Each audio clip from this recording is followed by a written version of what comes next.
এই পোনা মাছটার সর্ষে পোস্ত বাটা দিয়ে পাঁচফোড়ন, পেঁয়াজ কুচি, রসুন দিয়ে একটু ঝাল করব। তো অলরেডি আমার তেলটা গরম হয়ে গেছে। আর শুকনো লঙ্কা এখন দেবো না, কারণ এইটার সঙ্গে শুকনো লঙ্কা আর একটু কাঁচা লঙ্কা আমার বাটা আছে। তো দিয়ে দিলাম পাঁচফোড়ন। পাঁচফোড়নটা সুন্দর গন্ধ ছেড়ে গেছে। এবার ওর মধ্যে দিয়ে দিলাম পেঁয়াজ। পাঁচফোড়ন আর পেঁয়াজটা ভালো করে ভেজে আসছে।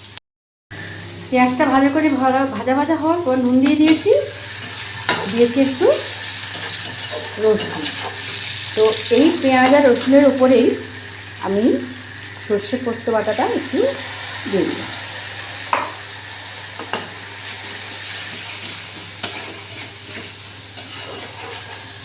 একটু ভালো করে নেড়ে নিই।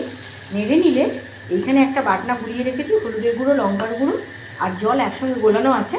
এটা একটু তেল ছেড়ে এলে ওর মধ্যে এই বাটনাগুলা জলটা অ্যাড করব।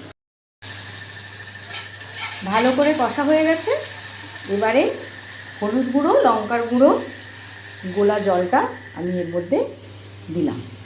ফুটে গেলে মাছগুলো অ্যাড করব। দেখি মাছের ঝালটা কীরকম হয়েছে। দেখো, সর্ষে পোস্ত বাটা দিয়ে মাছের তেল ঝাল রেডি।